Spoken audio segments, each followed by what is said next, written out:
এখানে লোকটি যখন গাড়ি থেকে নেমে যাচ্ছিল হঠাৎ করে দরজায় কলার রেখে দেয়।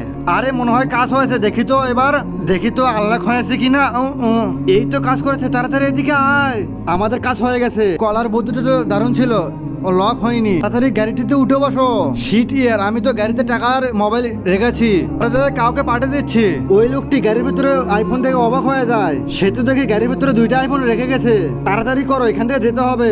আরে বোকা, এই গাড়িটা আমরা পুরোটাই চুরি করে নিয়ে যাবো। তুমি তো গাড়ির দরজা খুললে, এবার তোমরা কিভাবে স্টার্ট করবে গাড়ি? এবার শুধু তুই দেখতে থাক। এই কথা বলে সে গাড়ির ইঞ্জিন খুলে ফেলে। এবার দেখ কিভাবে স্টার্ট ধরতে হয়। আরে রাজু এদিকে আসো। জি মালিক।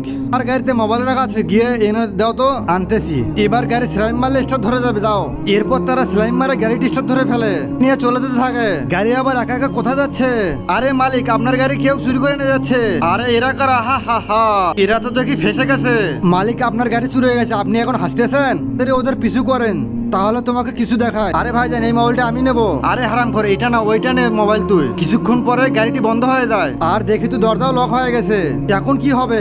আমার গাড়িতে টেরাকল লাগা আছে, 4 মিনিট পরে এমনিতেই বন্ধ হয়ে যাবে, সবকিছু লক হয়ে যাবে। মালিক ওই জায়গায় থামছে, চলুন তাড়াতাড়ি এখন। তার আগে দেখবো কে কে শয়তানকারী আল্লাহকে ভালোবাসে।